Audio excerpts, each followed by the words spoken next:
Panorama Group, जो सोचता है वो करता है। आपके अपने सपनों का आशियाना। नीतीश कुमार के दिल्ली जाने की बात जैसे ही पब्लिक डोमेन में आई, उसके बाद से कई चर्चाएं एक साथ चलने लगी। नीतीश कुमार 29 तारीख को दिल्ली जा रहे हैं और 29 तारीख को ही पिछले साल भी नीतीश कुमार दिल्ली में थे।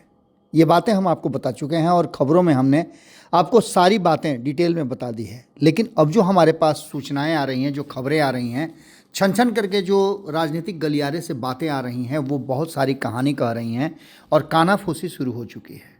मोदी शाह की कहा जा रहा है कि उल्टी गिनती शुरू हो गई है और नीतीश कुमार की दिल्ली यात्रा कोई नया गुल खिलाने जा रही है।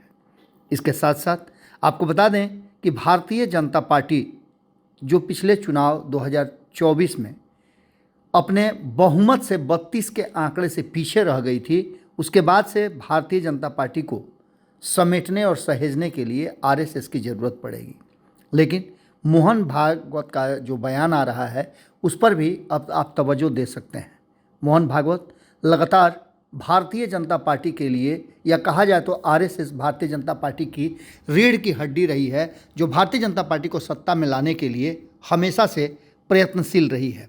लेकिन पिछले कुछ महीनों में भारतीय जनता पार्टी और आरएसएस के रिश्ते में खटास आई है। भाजपा 10 वर्षों से अधिक समय से देश की जो राजनीति है, देश की सियासत है, उसमें सत्ता में है। अब उसे इस बात को समझना होगा कि देश के बहुसंख्यक समाज के नज़रों में कैमरे की निगरानी में है। कई पीढ़ी ने राजनीतिक सोच का फॉर्मूला विकसित किया है। सरकार के वादों और उसकी कार्यशैली को कसौटी पर कसकर परखने का काम करने लगे हैं लोग। यानी समय जैसे जैसे बीता है, राजनीतिक दल कोई भी आश्वासन या झूठा वादा देकर अगर चुनाव जीतता भी है तो बच नहीं सकेगा। चुनाव जीतने के पश्चात उस आश्वासन या झूठे वादे से यदि मुकर जाता है तो उसे उसका खामियाजा भी सूद सहित भुगतना पड़ेगा। अब परिस्थितियां बदल गई हैं। ऐसे में लोग राजनीतिक दल के चुनावी एजेंडे और उसके घोषणा पत्र में किए गए वादों को याद रखते हैं, चाहे जदयू हो, भाजपा हो या कोई अन्य दल। उन्हें जागरूक मतदाताओं के मन स्थिति को भांपना होगा और अपने वादों को पूरा करना होगा। ये तो वो बातें हैं जिसकी चर्चाएं चल रही हैं। 2014 में जब नीतीश कुमार ने नरेंद्र मोदी के नाम को आगे किए जाने के बाद खुद को एनडीए से अलग किया था, तब भाजपा हिंदुत्व के सहारे सत्ता में पहुंची थी। अब यदि भाजपा स्वयं का या उसका मार्गदर्शक संगठन राष्ट्रीय स्वयंसेवक संघ आरएसएस हिंदू की और हिंदू भावनाओं की तरफ से मुंह फेर लेता है तो उन्हें कांग्रेस की तरह तुष्टीकरण की विचारधारा अपनाने का ठप्पा लगेगा और हिंदुत्व का नया स्वरूप देने का प्रयास किया तो पूरी तरह से समाप्त हो जाएगी। ये बातें भी अच्छी तरह आप जानते हैं। यही कारण है कि एक बार फिर से भारतीय जनता पार्टी को याद आया है कि उसे अपने हिंदुत्व के एजेंडे को लेकर के चलना होगा। भले ही यह धारणा कट्टर हिंदुत्ववाद को दर्शाता हो, पर यह शीशे पर लिखी इबादत के समान स्पष्ट है कि देश के जनमानस ने भाजपा को सत्ता के शीर्ष पर केवल इसलिए पहुंचाया है कि वह विशुद्ध हिंदू को अपना आदर्श मानती है और इस पर अमल भी करती है। कभी सावरकर ने कहा था, उस बात को लेकर के भी हमने आपको बताया था कि राजनीति का हिंदूकरण और हिंदुओं का सैनिकीकरण आवश्यक है। यदि अभी तक के भाजपा के एक दशक से ज़्यादा के शासन पर विचार किया जाए तो पता चलता है कि भाजपा राजनीति का हिंदूकरण करने में डरती है।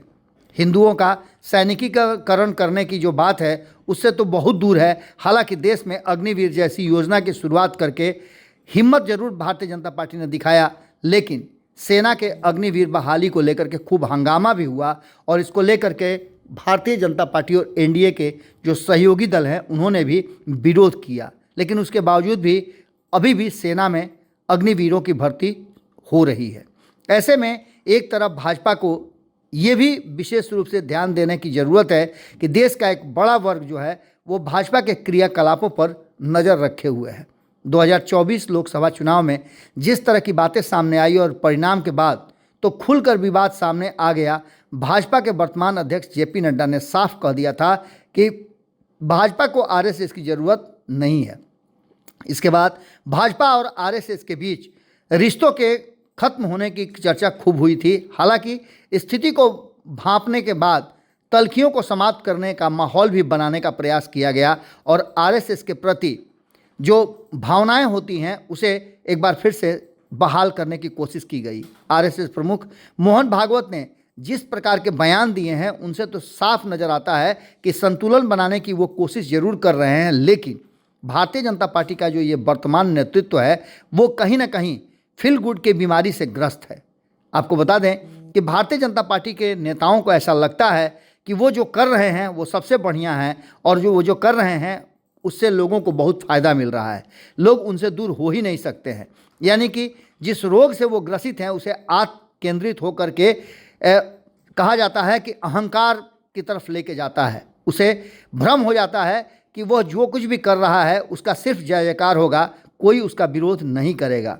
2024 में संपन्न हुए लोकसभा चुनाव के समय भाजपा ने अपने इसी प्रकार के अहंकार को प्रकट किया था और उसने राष्ट्रीय अध्यक्ष ने स्पष्ट किया था कि उन्हें आरएसएस की ज़रूरत नहीं है। परिणाम सबके सामने है। यह पहला ऐसा अवसर है जब भारतीय जनता पार्टी के सामने आरएसएस पीछे खड़ा होकर के चुपचाप देखता रहा। चुनाव परिणाम के बाद ऊंट पहाड़ के नीचे आया और 400 के पार की जगह 240 पर आकर अटक गए, जिसमें सरकार बनाने के भी लाले पड़ गए। वो तो किसी न किसी रूप में सहयोगी दलों ने बैसाखी लेकर के सहारा दे दिया, वरना सरकार बनना तो बहुत दूर की बात थी। भाजपा ने जिस प्रकार कुछ नेता फटाफट मंदिर मस्जिद को लेकर के बयान देने में जरा भी देर नहीं करते हैं, हिंदू एकता और बटोगे तो कटोगे जैसे नारे देते हैं, वो शायद यह नहीं जानते हैं कि इस प्रकार के बयानों के क्या परिणाम हो सकते हैं। लेकिन इन दिनों इस तरह के बयानों की होड़ लग गई है। बिहार के मुख्यमंत्री नीतीश कुमार, जिन्होंने भाजपा को इस तरह के बयानों से परहेज रखने की कड़ी चेतावनी दे रखी थी, आज उसी नीतीश कुमार के राज्य में सबसे ज़्यादा सुर्खियों में हैं। गिरिराज सिंह जैसे नेता, जिन्हें हार्डकोर हिंदुत्ववादी नेता कहा जाता है, उनकी हिंदू एकजुटता यात्रा पर चुप्पी साधना नीतीश कुमार की आखिर मंशा के पीछे क्या कारण है? उनके बयानों पर चुप्पी नीतीश कुमार ने साध रखी है और वही गिरिराज सिंह आज नीतीश कुमार को भारत रत्न देने की मांग कर रहे हैं। इस नई परिस्थिति को किस चश्मे से देखा जाए, ये कहना भी बड़ा अजीबोगरीब लगता है। तो तेजस्वी यादव का कहना है कि बिहार में अब नीतीश नहीं, भाजपा के हाथों में स्टेयरिंग है। तो वहीं नीतीश कुमार भी अब पहले जैसा रिएक्ट नहीं करते हैं।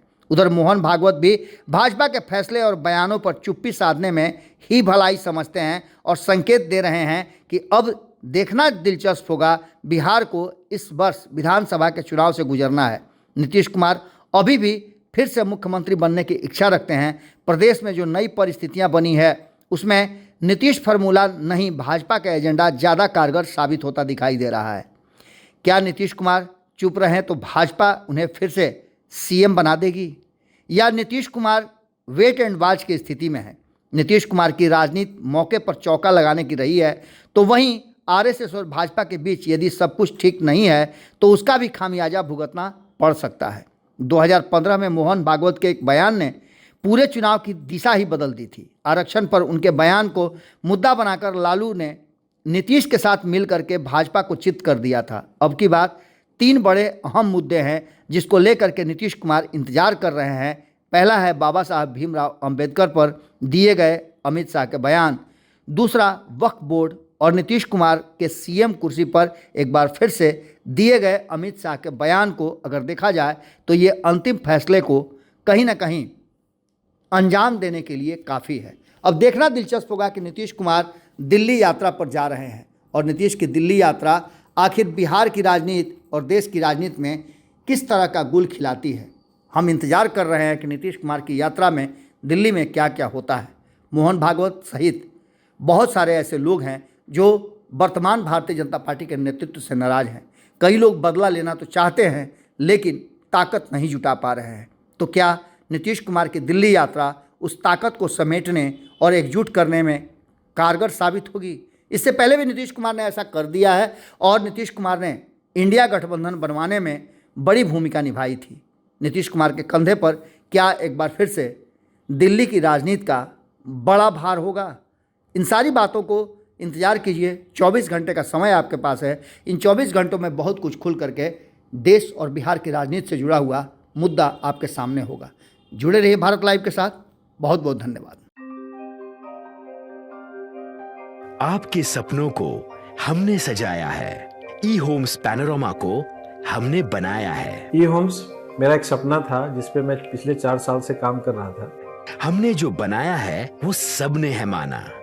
ई होम्स पैनोरामा में हो आपका भी आशियाना। और फाइनली हमने 2021 में इस प्रोजेक्ट को लॉन्च किया। बहुत लोग अप्रिशिएट कर रहे हैं कि पूर्णिया जैसे शहर में, बिहार के, एक तो बिहार की बात करें उसमें भी पूर्णिया जैसे छोटे जगह में इस तरह का लाइफस्टाइल देना, ये सुन के हम लोगों को बहुत अच्छा लगता है।